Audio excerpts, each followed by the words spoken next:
You're listening to the Behind Ears podcast, because everybody does Disney differently. The Behind Ears podcast crew would like to thank the following sponsors for their generous support. Expedition Roasters is the artisanal roaster of specialty Disney-inspired coffees. Why not brew some of the magic at your home? Some of our coffees include Skipper's Brew, Ghoulish Delight, Enchanted Tiki Coconut, Redhead Rum, and many other unique roasts. Our coffees are certified gluten and allergen-free and feature unique custom artwork by guest artists. Expedition Roasters offers an adventure in every bag. So start your adventure today by visiting us online at expeditionroasters.com. That's expeditionroasters.com. And Behind Ears listeners, be sure to take advantage of this exclusive offer and save 20% on your first purchase with code EARS20. That's EARS20 at expeditionroasters.com. Brew your happy place. Do you have a little one and don't want to bring your stroller from home? Have you destroyed a stroller in the past from all the wear and tear from a Disney vacation? Well, Kingdom Strollers is a great place to rent a great quality stroller at a reasonable price. Kingdom Strollers is a Disney-featured stroller provider, which means they will deliver it right to your resort, even if you're not there. Same thing for picking it up at the end of your trip. So if you're in need of an affordable stroller rental during your next Orlando trip, consider renting from a Disney-trusted stroller company. Visit kingdomstrollers.com for more information. Welcome back, everybody. Thank you for tuning in to another episode of Behind the Ears podcast. I am Uncle Danny. After all the technical difficulties, we hope that this is going to go smoothly. We don't know. If you're watching live, don't worry about it. It's the same normal show. But that is Mr. Chris. Sir, how you doing on this fine Thursday evening? I had stress at work. I have stress dealing with this, but I am just so glad that we at least have it so we can produce a really cool show. And I just think that we have some of the best live viewing audience. I mean, they are so tolerant of some of our stuff. It's not even funny. And, you know, for those people who only listen to us via podcast, we love you guys too. If you I'm also flustered. I can't even talk. If you ever have a chance to catch us over at the Behind Ears podcast page on Tuesdays and Thursday nights, 9:45 p.m. usually. Ish. We call that ish. Ish. It's like daylight Danny and Chris time. We would love to have you join us. And sometimes every once in a while you get to see a crap load of bloopers live that actually don't make it on the show. But hey, that's just one of those things. We'd love to have all of our listeners, no matter where you come from. We are a multi-platform show, and this is what you get for tonight. So, Danny, tonight I kind of wanted to just kind of start us off by saying, hey, you know, Animal Kingdom turns 20. I mean, hello, happy birthday to not only the newest park, but I think the park that for the longest period of time was just way misunderstood. I can't believe it's been 20 years.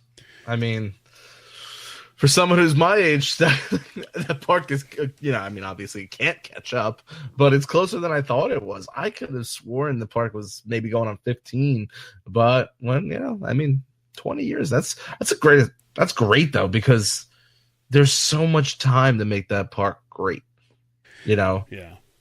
I mean, so much land. And think about where it went from opening day till now.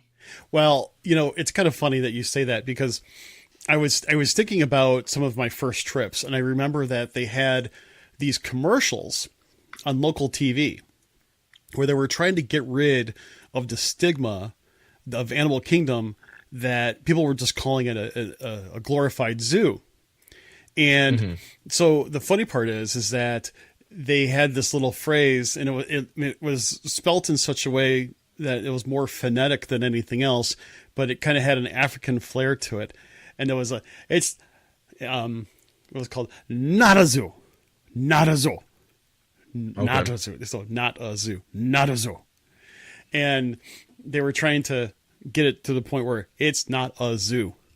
And even though it has a lot of animals and different things like that, you know, it's still not necessarily competing with local zoos and so on and so forth. I myself, I was one of the few people I think a long time ago that I really said I enjoyed Animal Kingdom, and I think it has some very unique experiences that I think people don't realize, but it has gone through some changes. And, and I'm not even talking about Pandora. I'm just going to leave. I'm just in this whole conversation. Pandora is so new that it's, I'm not going to say I don't want to talk about it, but I want to talk about some of the cool things that I've experienced. I know some of the things you've experienced in the past. I just want to ask you really quick, just to get your 2 cents. Excluding Pandora, what do you think is one of the coolest things that actually led you to actually wanting to actually go back to Animal Kingdom? I mean, what brings you back? Oh, that's there? easy. What's that? Everest. Okay. Is it just because it's one of the few real thrill rides there, or what? I think it might be the best thrill ride there. I mean, I know Rock and Roller Coaster's got its, loop and all that, but that's a serious roller coaster. Good times. Yeah, because you know what it is like, I guess I joke. I'm always the one that's like, hey, it's still a zoo. I mean, it's a, it's a, I don't want to call it a glorified zoo, but it's maybe like one step above a zoo. Yeah. It's a zoo with Disney flair to it because Disney doesn't do anything small. Listen, the food there is phenomenal. I mean, take out Pizza Safari and you have some really good food options. Yickety Yak, my favorite. I know it's not what it's called, people. I know someone's going to be in the comments. It's Yak and Yatty Janny. I get it. No. They have really good food, solid rides. I think the safari has gotten better over the years. But besides that, I still think it's lacking something. And I don't think Pandora hit it. But I don't mind going, but if I'm there for 5, let's say, what's the average Disney trip? 5 days now for a family it's with like prices? I would say 5 or 6 days. I think more people try to hit 5 or 6 days. I think more people want to go 7 to 9 days. I think there is that coveted 10-day trip that people try to go, but I like to think that most people try to do at least a week trip these days. So let's say 6 days. I'm only going to Animal Kingdom once. I mean, I'll utilize it. I think they in my personal opinion, please do not kill me. It's what makes Disney great. I think they completely dropped the ball on because like their projections on. Now let me rephrase that. With the Tree of Life segment, I think they do a really bad job with that, in my opinion. Really? I think Rivers of Light is really good show. And I just think with the tree they could have done so much more. See, the funny part is you're one of the few people that, and myself included, that actually like Rivers of Light. I think it's a great show. Yeah, I do too. I mean, the thing is, yes, I had to see it twice in order to say I really liked it. I liked it the first time, but I understood the storyline better the second time I saw it. And yes. I'm glad I saw it the second time because I'm like, now it makes sense. Now, it's kind of weird, right? You would think that in some movies you would see something like, if you saw the movie twice, you would actually see more than what you saw the first time. And you wouldn't necessarily think that same way for some sort of, evening spectacular at a Disney park, that if you saw a program twice within a short period of time, because I saw it twice within a month, within a 30-day window, I wouldn't necessarily think I would see something totally different. I did, or at least I felt that way. There's a little bit of an, kind of an impressionism to it. That's just how I felt. I think they just did a fantastic job. I actually liked the Jungle Book show that was the previous summer. Not a lot of people liked it because they felt like it was thrown together, and it was really actually thrown together in 30 days. People didn't really care for it. I actually really enjoyed it. And the funny part is that when I actually got to see the remake, the live action of the Jungle Book, the show actually made a little bit more sense after I saw the movie. But, it kind of went hand in hand, and it just really, I really enjoyed it. Yes, it was only supposed to be a limited engagement until they got Rivers of Light right. And I think they did. Yeah. I think they did. So, but, I think they're just now starting to utilize the tree as a backdrop. It's just a really good. I like it. I think I'm not sure I agree that it's missing something, but what I can say is to stand in front of the tree for a half an hour almost to see all the different scenes. It takes a little bit of commitment. I get it. You can't have fireworks. You can't do any of that. And I'm not sure if the facade comes into play with this, but judging off of the projectors that stream Happily Ever After on the castle, right? They're so vibrant, the colors. To me, it looks so washed out and so faded on the tree. Well, you are trying to project something against a surface that has no real reflectivity to it. That's what I said. I'm sure the material makes a big, and it's a lot darker in Animal Kingdom than it is in Magic Kingdom. Yes. Yeah. I mean, that's the thing. I mean, when you're projecting it against the castle is much lighter color naturally. So it's going to be able to be more reflective, excuse me. But yeah, I catch your drift. It's like It's faded. You there's know what I only mean? so It looks much like you an can old do. coloring book. Yeah, there's only so much you can do against that kind of a backdrop without modifying the backdrop in such a way where it's going to ruin the effect the other 14 hours of the day that it's up. So, I mean, could we touch on the real sin that's happening here? Is Animal Kingdom is so hot. It is so hot because of all those trees. I know someone's saying, like, do they make it more humid? No, they really don't. They don't intentionally make it more humid, but because of the dense, I wanted to use a fancy word, but it's foliage, I guess, would be not the fancy word I wanted. But because of all the dense trees and all of the overhang, you remember, how many times do you walk around and there's trees all above you? Well, heat rises. It gets caught in those trees. If it can't all escape, what is it doing? It's just sitting there. So, yeah, it becomes extremely humid in there. but it's one other thing. There's also not a lot, and there are some places that are not necessarily filled with a lot of airflow. That's where the trees kind of block some of the airflow. That's why they have a lot of fans from point A to point B. Whereas if you walk around Epcot in the middle of the day, I mean, think about it for a second. Epcot in the middle of the day is blazing because there is no shade. Okay, Let's face it. But you have a breeze, from that lake effect. Well, actually, that's funny that you say that because, the lagoon is big enough where, especially in the evening hours, and people who are there in winter actually know this. If you're like on the receiving end of the breeze coming off of that lagoon, you could actually get a wind chill. But whereas Animal Kingdom, does not necessarily have that large amount of openness in order to allow airflow. And Trisha brings up a good point. What's that?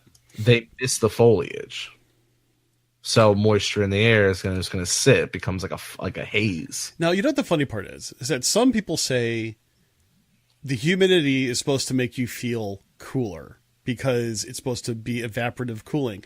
I'm like, no, no. Thanks for playing. I mean, granted, I've been in Tucson, Arizona in the summertime, where it's like 112 degrees at night. And someone says, yeah, it's a dry heat. I'm like, okay, yeah, so is my blowtorch at work. It's like, but I think there is a difference though, because I've been in Nevada at like 115, and don't get me wrong, it still feels like you're on the surface of the sun. It's just more of like but there is a difference because I didn't feel as sticky as I do in the Northeast in the summertime or Florida in the summertime. Yeah, I mean, I have to agree. I mean, the fact of the matter is that to beat the heat, it's still good to just hydrate, take breaks. There are some really cool air conditioned places that you can do there. You just kind of have to plan for it, especially in the summertime. Jen says it's a jungle out there. Yes, it kind of feels that way sometimes. I don't necessarily mind the heat. I don't like it, but I deal with it and I don't complain about it when I'm there because there's nothing I can do about it. So I was actually watching a live stream from Mike Relman of the Be Our Guest podcast. He's out there right now, and he was walking around Coronado. He was saying it's supposed to be like 90 degrees, and it's going to be, kind of on the humid side. I think that's what he said. And I'm thinking to myself, I woke up with snow on the frickin' ground. I'm thinking to myself, I'll take the 90-degree weather. And, it's just one of those things. I'll tell you one thing. The one thing I really fell in love with was just the safari. Now, I love the safari. I mean, let's face it. It is a pinnacle of that particular park. Mm-hmm. You cannot go to Animal Kingdom without going on Kilimanjaro safaris. It's as simple as that. If you don't, you're really missing out on one of the best planned out attractions. And, the funny part was I remember a story. And I believe it was a story. Yeah, it's good. I believe it was a story that Joe Rohde told, that they were trying to convince, the board of directors of Walt Disney World, to have live animals. And because they were wondering whether or not they can do it, whether or not the logistics were going to be able to be there. And they were kind of thinking about, doing animatronics. Well, if you do animatronics, it's much more like just another Jungle Cruise, if you think about it. Mm-hmm. And the interesting part is, I guess it was somebody's idea. I can't remember if it was Joe's or not, that brought a tiger into the meeting room. And the sheer amazement of what, that came over the people in that meeting room kind of convinced them that there is nothing like seeing wild animals in a pretty much I'll say pseudo natural habitat. And now granted, Nicole did make a mention, unless you're pregnant, not recommended to ride a safari. I totally get it. You're absolutely right. Cause that is a bumpy ride. It's a very, very bumpy ride. So yeah, obviously you have maybe on the back end though, what might help soothe things. And what, being in the back? Yeah. No, there was one time actually Kathy almost lost her ears one time. She was in the back and kind of bounced so up her ears kind of fell behind her. Unfortunately, it kind of fell on like a fake package that was behind her, so that she was able to reach back a little bit and grab it. It didn't like actually fall on the ground. But, the fact is to see that is really, really cool. And I want to do the nighttime safari again. And you can't see a whole lot, but the one time that we got to hear the lions roar, that was really, really cool. I mean, you actually heard, it wasn't like the thing that a roar that you would hear on TV. It was a roar. It was really kind of cool. So that's my point. And by the way, I'll tell you the truth. Tusker House, love Tusker House. Flame Tree Barbecue, love me some Flame Tree Barbecue. Yeah. So let's touch on some of the stuff that's going to be going on. So once again, Disney will mark 20th anniversary for Disney's Animal Kingdom, and the party is expanding rapidly as we approach it here. Basically, they're planning a party from April 22nd, which is that Sunday? Yeah, that's Sunday. To May 5th, which is a Saturday. I'm just going to read quickly. Over the 2-week Party of the Planet celebration, guests can attend conservation talks by animal care experts and participate in enchanted interactions with some of more than 2,000 animals that make their home at the Association of Zoos and Aquariums accredited park. Rafiki's Planet Watch will take center stage for the year-long 20th anniversary. It's home to fun, educational exhibits and activities that help create awareness of animal issues. During the 20th anniversary, Rafiki's Planet Watch will offer backstage experiences with experts where guests can learn about animal nutrition, visit the veterinary hospital, and hear how Disney promotes global wildlife conservation. Guests can also visit special photo opportunities. 20th anniversary. Been having this frame out for a while. Just put these reverse the picture frame. Just for the kids, earn a limited edition badge as part of the Wilderness Explorer program. The badge is one of many that the youngsters can earn by completing fun activities throughout the park. Party for the Planet will also include 6 different Tiffin Talks themed dinners hosted by animal experts at Tiffin's. Right? I'm saying that right? Tiffin's? Tiffin's. Okay. The theme park's signature full-service restaurant. The 20th anniversary fun also includes a commemorative adventure guide, limited edition merchandise, which I post on the WDW community, a special edition print created by renowned Walt Disney Imagineer Joe Rohde. He will be available on April 20th, which is Sunday, from 1 to 4 p.m. People, he'll sign it for you. Quantities are limited, and the line is going to be ridiculous. Just deal with that one. You know it's coming. Also on April 22nd, we'll mark the debut of a brand new show, Up, a great adventure featuring Russell and Doug from Disney's Pixar's animated comedy adventure film Up. The show will give guests the chance to see senior wilderness explorer Russell and his fuzzy friend Doug in a new adventure that includes and encounters with exotic birds from around the world. A Dino-tastic celebration with Donald and his friends will also premiere Memorial Day weekend in Dino Land. The dinosaur themed party celebrates Donald Duck's discovery that his bird ancestors were actually dinosaurs.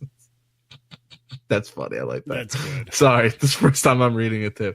Dino Land USA will feature new colorful decor and playful character greetings with rarely seen pals like Scrooge. What? Yeah, no way! Oh my god! They're gonna have. I didn't read this. Playful character greetings with rarely seen pals like Scrooge McDuck, Launchpad McQuack, and more. I wonder if Darkwing Duck's gonna be there. Let's get dangerous. Let's get dangerous. A DJ-powered dance party will mix tunes from the Truckosaurus stage, capping the nighttime festivities. Can't believe Scrooge McDuck's going to be there. All of a sudden, Danny's thinking to myself, well, I was supposed to make a car payment, but I'm going to make a last-minute trip out there. That's what credit cards are for. Oh, gosh. Just rack it up. Someone wants to put me up for the night. I see Scrooge.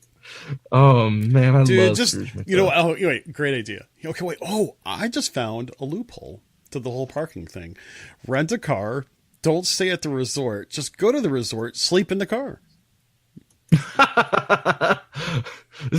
is it? Walmart? Isn't that Walmart a safe haven? Can't you sleep in a Walmart parking lot? Not all Walmart.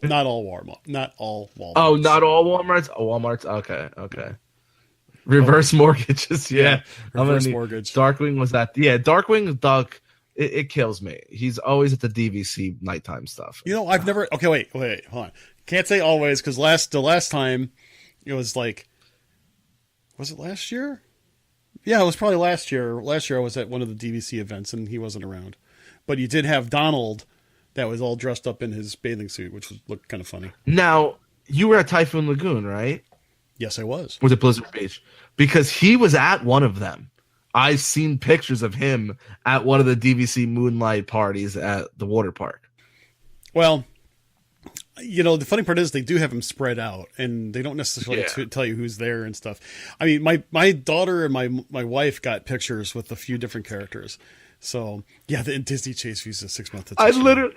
I literally just got the Disney card the other day, and I was like, of course, I now can't use any of the cool Chase stuff until I go back to Disney. I couldn't get it last year when I was in Disney for 50 days.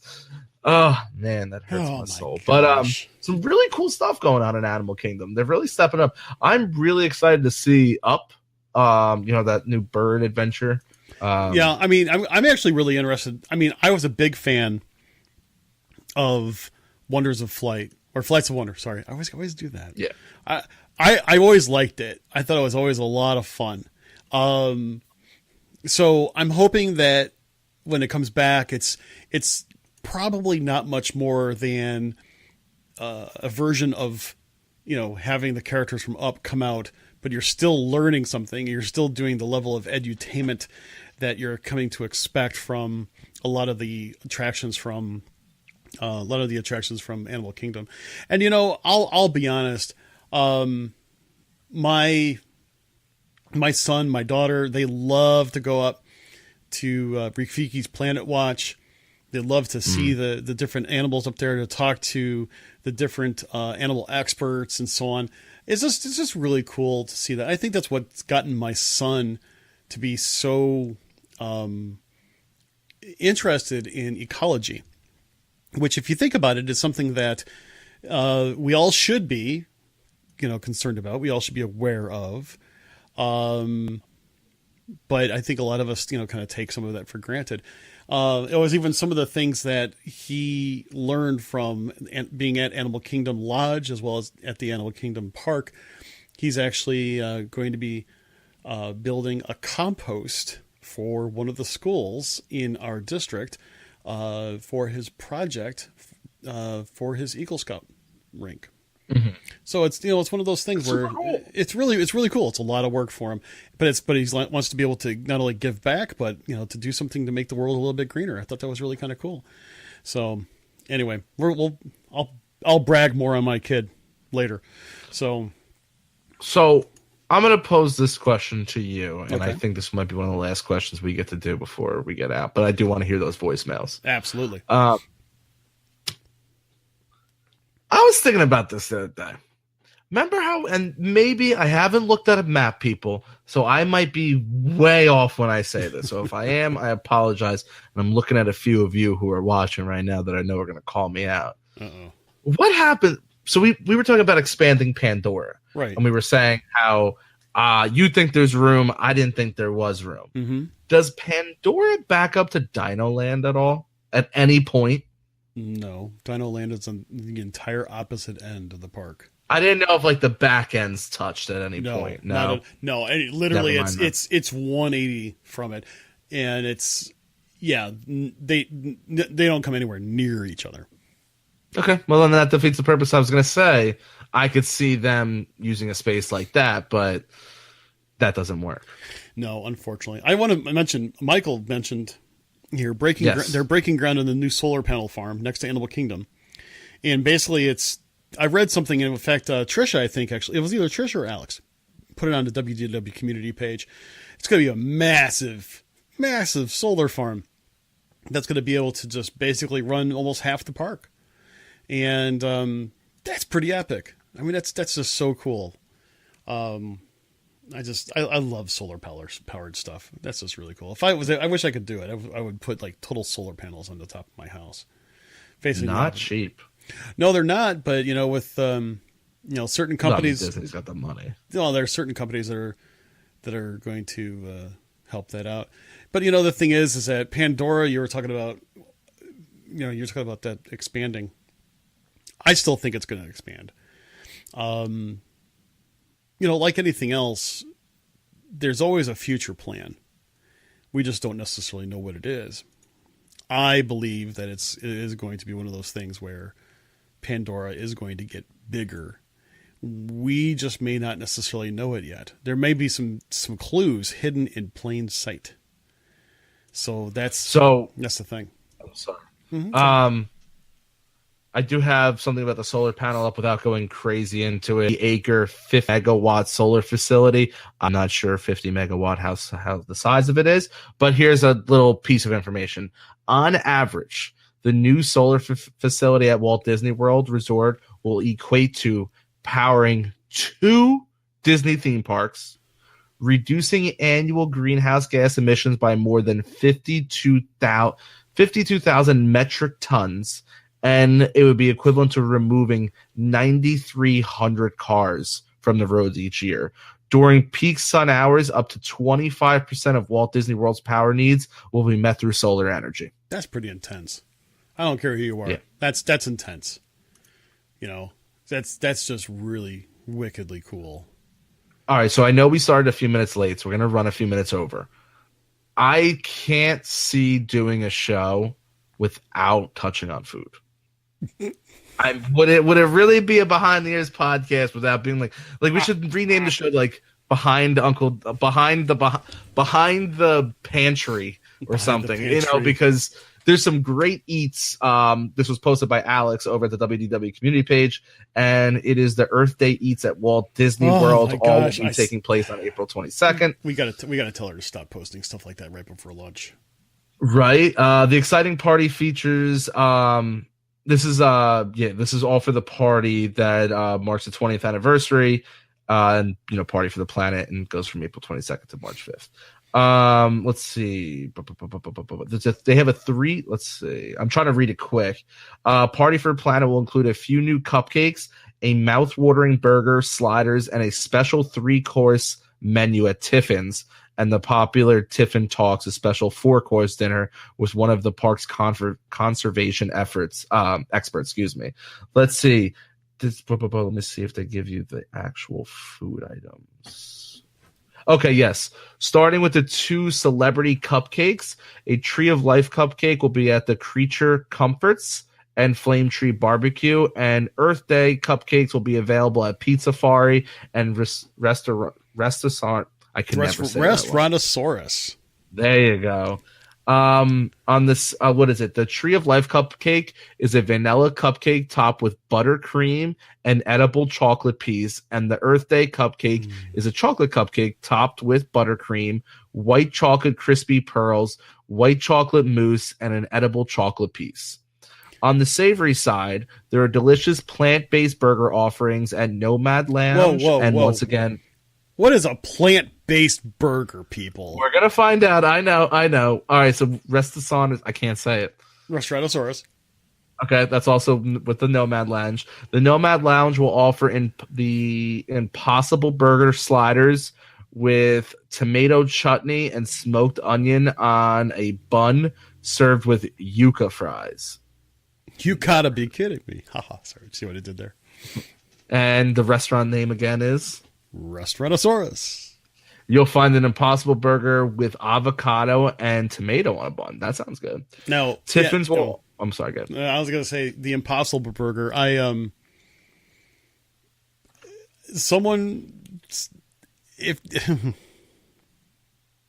I gotta say this, is that the burger? Is that the veggie burger that when you cut into it, it kind of like crumbles? No, it's supposed to be. First off, it's supposed to be really good, but it also has characteristics where how like if you have a burger that's like medium rare, you cut into it and it kind of has a red juiciness to it. Yeah. Supposedly the Impossible Burger, if I'm not mistaken, does the same thing. I saw something on TV that does it. It like mimics.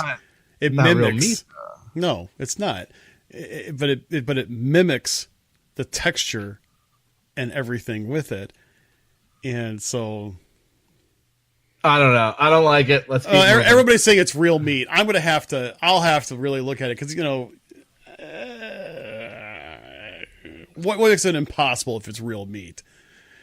Tiffin's will offer a limited time 20th anniversary chef's lunch tasting menu served daily from 11:30 a.m. to 3:30 p.m. This 3-course tasting menu celebrates cuisines of Africa, Asia, and South America. Walk-ups are welcome. Oh my god, that probably is an amazing menu.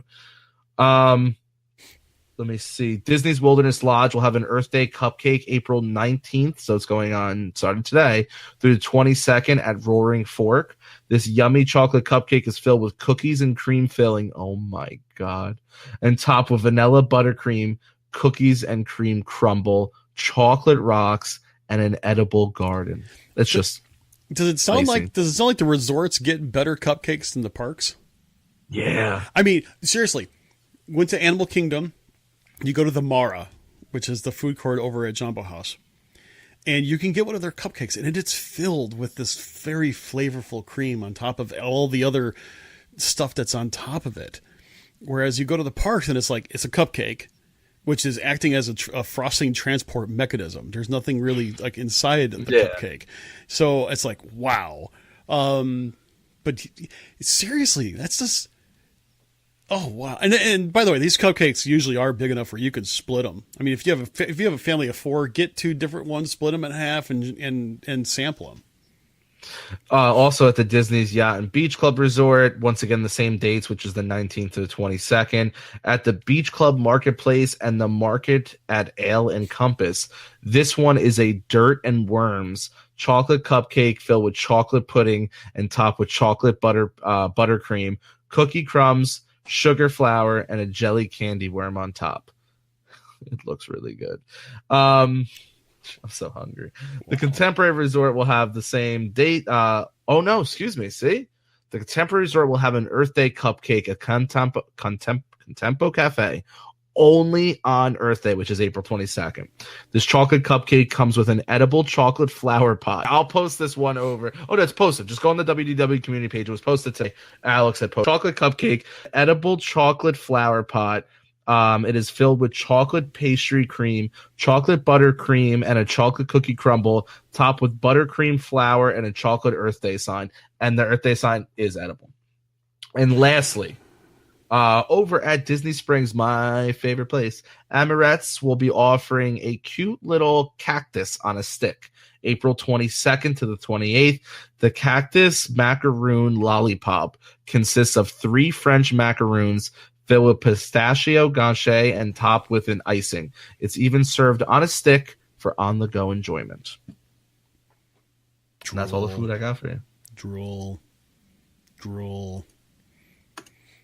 Well, yeah, I didn't eat dinner before this, so.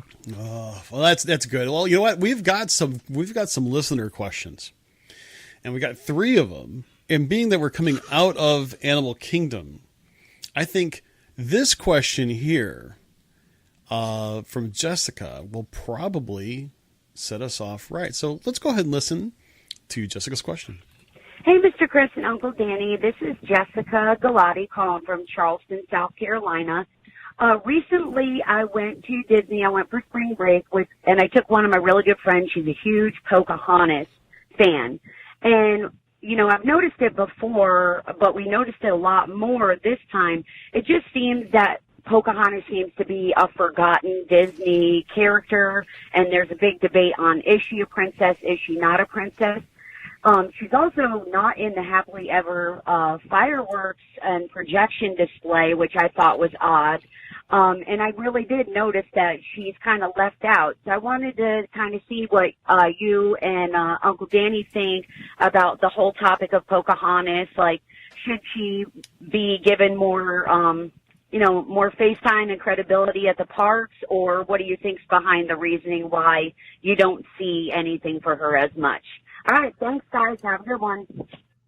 You know, I think that's a really good question. I mean, I remember when they had Pocahontas and her forest friends, which was over in the Camp Mini Mickey section of Animal Kingdom. That's now where Pandora resides, I might add.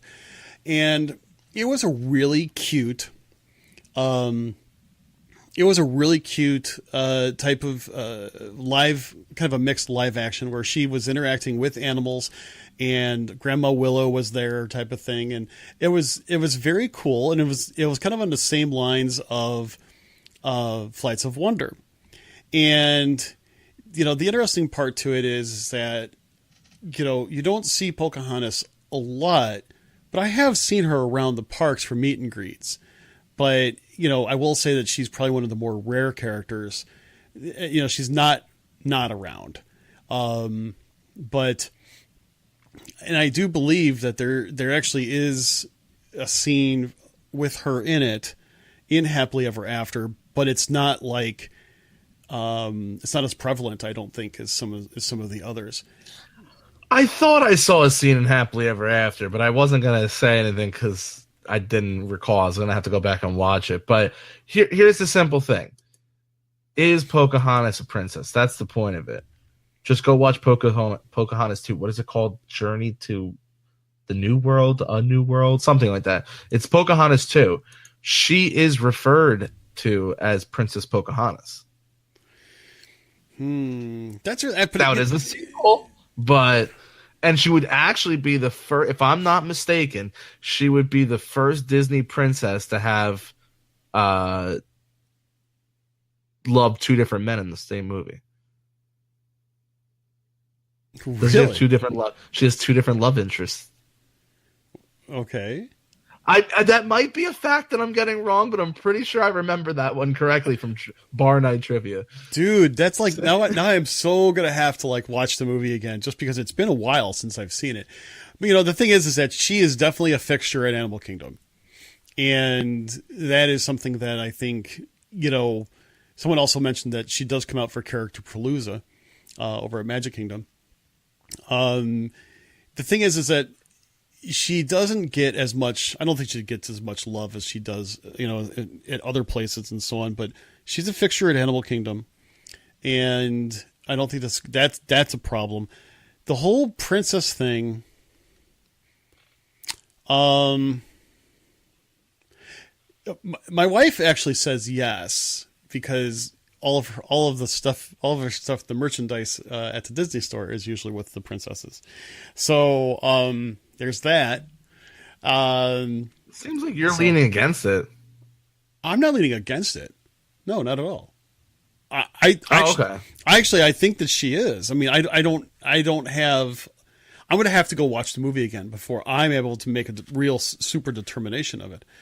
I don't have a problem with it, but I do think that she has some sort of royal heritage.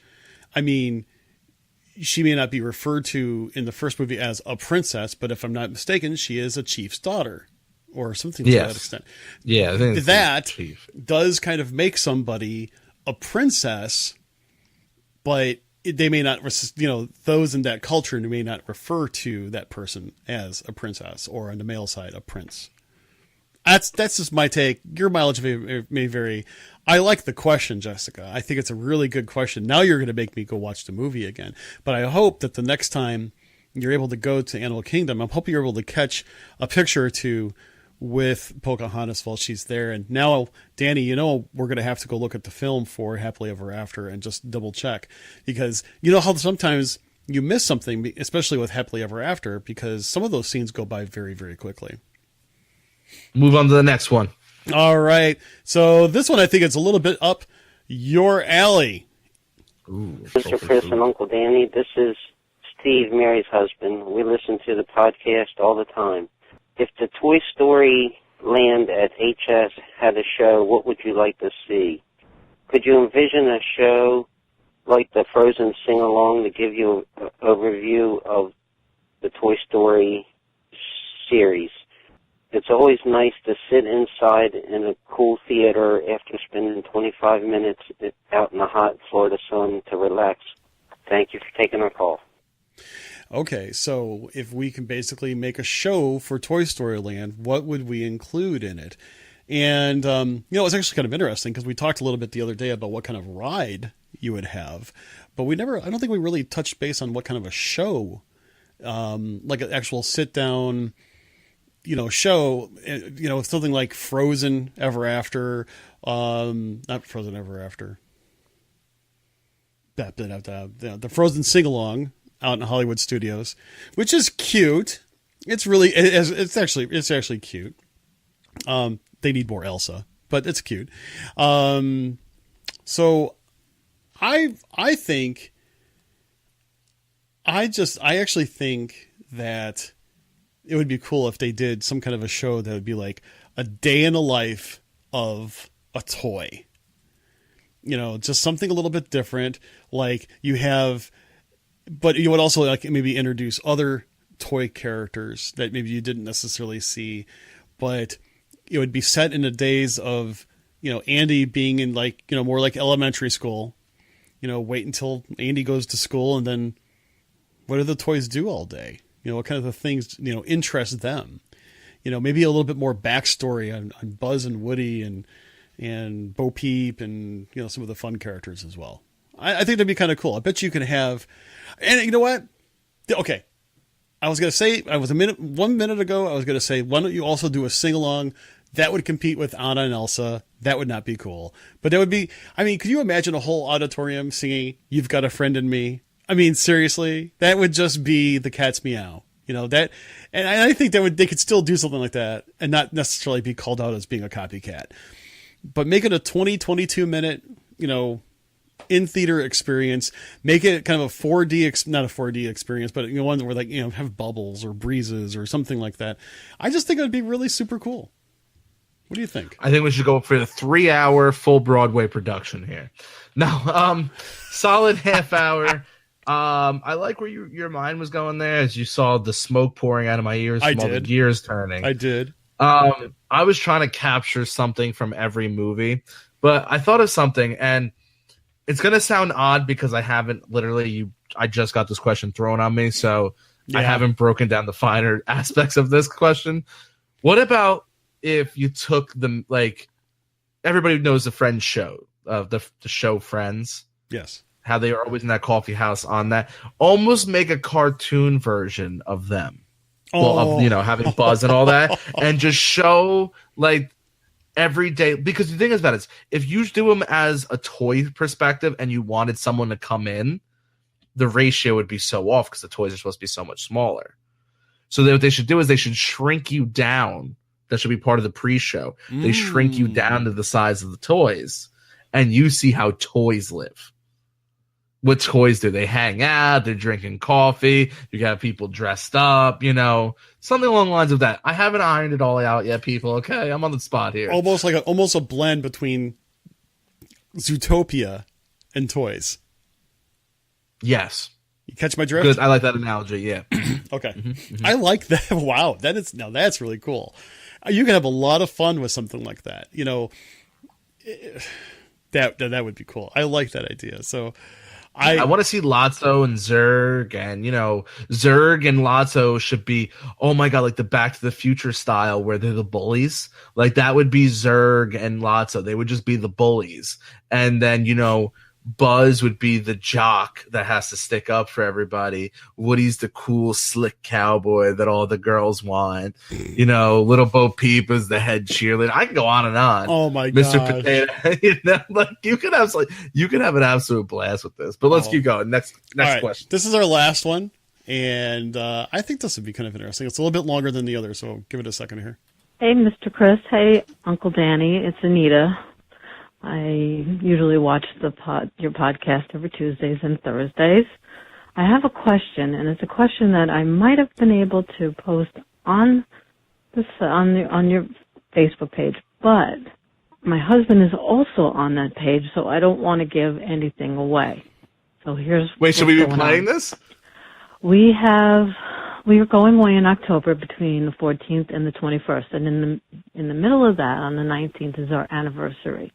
So my question for you is, I'm a romantic person, but I don't know, I never have any romantic ideas, and when I do, it's usually after the fact. So my question for you, and maybe you can ask, it's for you guys, and maybe you can ask the people on tonight, where is a good place to go, or what are good things to do for, you know, to celebrate a anniversary? It's not, well, any anniversary is important, but it's not like a big anniversary, actually. It's our 33rd. That's a big anniversary. Which is pretty important. But I was just wondering, I'd love to hear some, like, out-of-the-box suggestions.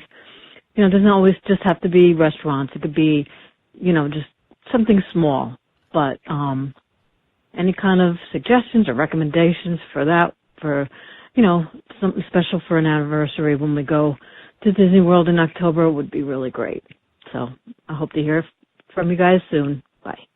Well, first off, Anita, I think it's really great that you're planning this. I'm actually celebrating, you know, my wedding anniversary tonight.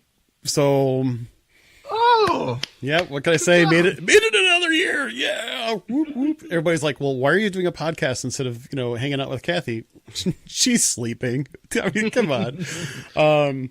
We're actually celebrating this weekend. That's why, for those people that said, hey, why don't you do the show tomorrow instead? Nope, it's date night weekend. So, okay. So here's some things, because I actually brought this question up to my wife. You know what the first thing my wife said? Consider doing something at the spa. And I'm like, I loved it. And I think most guys are a little apprehensive to it, but you can consider something a little bit different. And they have, you know, especially the spa over at Saratoga Springs. Believe it or not, the spa at Saratoga Springs is actually bigger and more comprehensive than the spa over at the Grand Floridian. And so head over there, and they have a lot of different things, the Sensa Spa. And I think the cool part is that, like, Kathy and I did a couples massage last year, and I was very nervous about it. And I plan on doing something like that again for my, you know, when Kathy and I celebrate our anniversary later in the year at Disney. That's one thing. Now, it's not necessarily a cheap thing, but it's a whole heck of a lot of fun, and they have things that you can do with couples. And I would probably say, if you want to try something a little different, if you've never been to California Grill, try California Grill. They will treat you so right for your anniversary. But I know I say the California Grill all the time. I would also say, contemplate going to dinner somewhere dressed up a little bit nicer, because that makes it a little bit special in my opinion. Considering, what kind of foods you like, or this, that, and the other. Find a nice restaurant, and then see if you can go over to, like, say, the Poly to watch the fireworks from the beach. Kind of sit there, relax with a, nice adult beverage, just to kind of chill out and enjoy that. Especially for October, it's going to be a lot of fun. Maybe a little bit cooler. You're going to kind of keep that in mind too. But also, there are plenty of different eateries over at Disney Springs as well that I'm sure would be able to treat you right for a really nice dinner to celebrate your anniversary. Those are just a few things. Or, you know what? Go on rent a boat out for, like, illuminations. Do one of the boat parties. I can't remember why am I drawing a blank? But you could be a part of one of the river fireworks cruises or something like that. But those are just some things I'm thinking of. Danny, you got something that you can. So what I give away? Oh, I got two quick ones for you. What I would recommend is head over to the Wilderness Lodge and have a nice romantic meal over at Artist Point. Ooh, yeah. And hopefully, if you don't... Now, when they're going October, right? October. Perfect timing. You're going to want to reserve the horse and carriage ride. Ooh. I didn't know they had anything like that over there. Oh, yeah, they do. Uncle Danny will teach you. Don't worry. I got you. Yeah. So you go to Artist Point, get a nice romantic dinner. If it's a nice, cool night, you get on a nice carriage with a glass of champagne as long as... Actually, if you were saying, hey, that's crazy, I need all that, then you can go over to the Poly. You guys can go to Ohana and then head over, get your nice, was that Lapu? That's the pineapple drink. Go get yourselves one each, and you guys can share a hammock, the fireworks from the beach, and all the music's piped right in. That sounds really, really nice. That really does sound nice. I got a few romantic bones in me, just a couple. I'm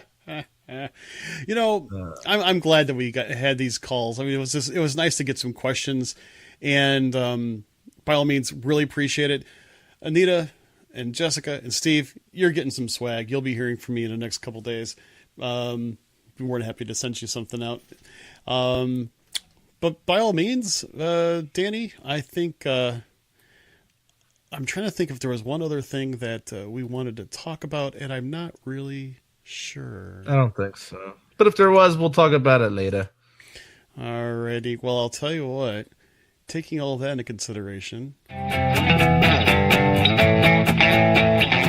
You heard the show, and we hope you want more. Well, feel free to join us over at our social media platforms. Instagram and our Facebook page can be found at Behind the Ears Podcast. Our webpage is behindtheearspodcast.net, and our email is behindtheearspodcast@gmail.com.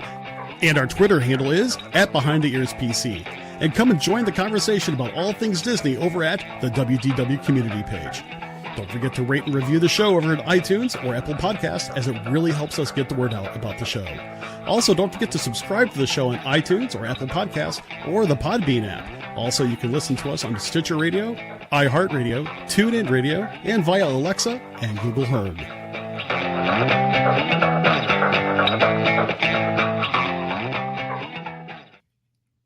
Oh, man. Thank everybody for joining us here on Behind the Ears Podcast.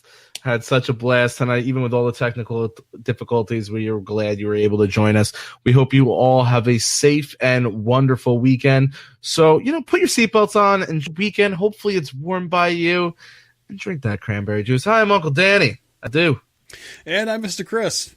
once again, thank you for another awesome episode. Thank you for following us. Thank you for being a part of our show. And just thank you for being our friends. And I'll tell you what, until we meet again, we hope you have an absolutely magical day. Take care.